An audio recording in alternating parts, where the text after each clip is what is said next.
السلام علیکم ورحمۃ اللہ وبرکاتہ۔ شیخ نعمان بات کر رہا ہوں۔ ملک کو جب پٹرول کی قیمت 145-150 روپے تھی تو اس وقت ملک ڈوب رہا تھا، فیل ہو رہا تھا اور تباہی کی طرف جا رہا تھا، اور اس وقت ان 13 جماعتوں نے مل کر پی ڈی ایم بنائی اور ملک کو ترقی کی طرف گامزن کرنے کی کوشش کی۔ اور ابھی ملک میں جو ہے نا یہ جو انارکی پھیل گئی اور جو حالات ہیں، تو ابھی ان 13 جماعتوں سے کوئی پوچھنے والا ہے کہ آپ نے ملک کو 16 ماہ میں کہاں پہ پہنچا دیا؟ اگر وہاں پہ ملک ڈیفالٹ ہو رہا تھا اور تباہی کی طرف جا رہا تو ابھی ملک کو کیا ہو گیا؟ اصل میں حقیقت بات یہی ہے کہ ایک طرف ہے خاندانی سیاست جو نسل در نسل یہ 10-12-14 جماعتیں جو ہیں نسل در نسل سیاست کر رہی ہیں، اور ایک بندہ جو بالکل جس کا خاندانی حساب سے کوئی سیاست کے ساتھ عمل دخل نہیں تھا، ایک کرکٹر تھا، وہ سیاست میں آیا اور اس نے ملک کو ترقی کی طرف گامزن کرنے کی کوشش کی، اور چھوٹے سے کم ہی عرصے میں 35-40 مہینے کے عرصے میں آپ دیکھ لیں کہ کیسے کیسے اس نے ملک میں کام کیے اور کیسے فلاحی کام کیے۔ تو اصل میں یہ حقیقت یہی تھی کہ یہ 10-12 جو سیاسی جماعتیں ہیں جو نسل در نسل ہمارے اوپر حکومت کر رہی ہیں، ان کو اس بندے کی سیاست راس نہیں اور اس کو رستے سے ہٹا دیا۔ حالانکہ وہ کہہ رہا تھا کہ آپ جو ہے نا ملک کو ابھی کورونا سے گزر رہا ہے، آپ جو ہے نا میرے خلاف یہ تحریک نہ لے کے آئیں، لیکن پھر وہی ہوا اور ملک کو تباہی کی طرف انہوں نے گامزن کر دیا ہے۔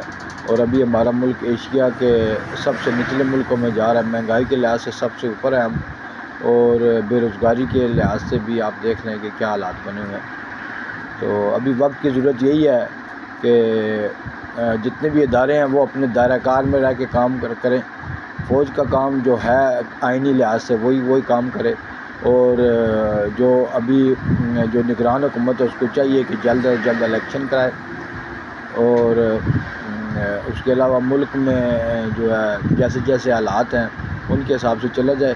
دیکھیے اگر ملک ہوگا تو عوام جو ہے نا ہوگی، اگر ملک ہی نہیں ہوگا، ملک ڈیفالٹ کر جائے گا، ملک پیچھے رہ جائے گا، بے روزگاری ہوگی، اور آپ سوچ لیں پھر ملک کس طرف جا رہا ہے اور جائے گا۔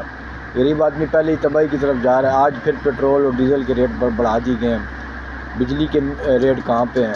تو یہ ساری باتیں قوم سے یہی اپیل ہے کہ آپ گھروں سے نکلیں اور اپنے حق کے لیے لڑیں۔ زندہ قومیں جو ہے نا اپنے زندہ ہونے کا ثبوت دیتی ہیں، یہ نہیں ہے کہ ہم کوئی ریوڑ ہیں کہ جس طرح مرضی ہمیں آن کے کوئی لے جائے گا۔ یہ ملک عوام کا ہے، یہ کسی مافیا کا نہیں ہے، کسی کے باپ کا ملک نہیں ہے، اور کسی کو اجازت بھی نہیں ہے کہ ناجائز ٹیکسز لگائے، اور کوئی بندہ بھی ناجائز ٹیکس نہ دے۔ عوام نکلے، متحد ہو جائے، یہ فرقہ واریت، سیاسی فرقہ واریت اور مذہبی فرقہ واریت عوام کو چاہیے کہ ختم کرے اور متحد ہو کے اپنے حق کے لیے لڑے۔ کل یہ نہ ہو کہ جو ہے نا ہم کسی بات کے قابل رہے ہی نہیں۔ اصل میں پتہ چکر کیا ہے کہ جب کوئی بندہ بھوکا ہوتا ہے نا تو پھر وہ اس کو کھانے کی چیزوں کی تلاش ہی ہوتی ہے، باقی وہ کوئی اور کام نہیں کرتا۔ یہی چکر ہے کہ عوام کو اتنا مصروف کر دو کہ وہ اپنے حق کے لیے بھی نہ بول سکے۔ تو عوام کے پاس ابھی بھی ٹائم ہے، ابھی کچھ ٹائم ہوا ہے، ابھی مزید یہ اگر 400 پہ لے جاتے ہیں پیٹرول تو آپ کیا کر سکتے؟ کچھ بھی نہیں کر سکتے۔ ہاں ہمارے پاس ایک حق ہے، وہ احتجاج ہے، ہم احتجاج کریں گے، اور وہ بھی ہم نہیں کر رہے، ایک حق جو ہم استعمال کر سکتے ہیں ہم نہیں کر رہے، تو کیا ہوگا پھر؟ آپ کے سامنے یہ ساری باتیں۔ تو میرے بھائیوں، میرے پاکستانیوں، میرے ہم وطنوں، یہ ابھی بھی ٹائم ہے، نکلیں آپ اور اپنے حق کے لیے لڑیں، احتجاج کریں، جس جگہ جو کر سکتے ہیں وہ کریں، اور زبردست زور سے کریں، اور یہ ختم کریں یہ سیاسی جو بھی باتیں ہیں نا۔ کل ہمارے اوپر برے حالات آ گئے تو کسی سیاسی نے ہمیں نہیں آ کے پوچھنا کہ آپ کے کیسے حالات ہیں۔ اور ابھی بھی دیکھ لیں کہ بیچارہ ہر بندہ اس طرح مصروف ہو چکا ہے کہ اس کے پاس کسی کے ساتھ بات کرنے کے بھی ٹائم نہیں ہے۔ جس بیچارے کے 2-4 بچے ہیں اور وہ اگر مڈل کلاس کا ہے یا لو مڈل کلاس کا ہے تو دیکھ لیں کہ اس کے ساتھ کیا بنے، 1 منٹ بھی نہیں ہے اس کے پاس۔ تو سوچ لیں، کر لیں، اور جو کچھ بن سکتا ہے بنائیں۔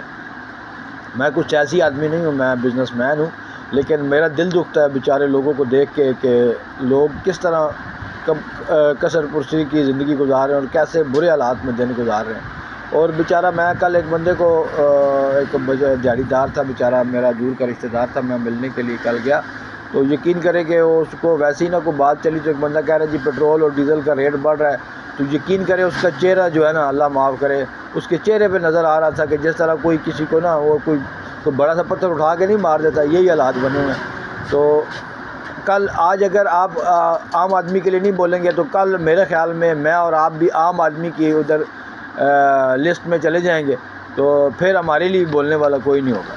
نکلیں، گھروں سے نکلیں اور یہ جو تباہی ملک میں چھائی جا رہی ہے اس کے خلاف بولیں، احتجاج کریں اور جو کچھ کر سکتے ہیں وہ کریں۔ السلام علیکم ورحمۃ اللہ۔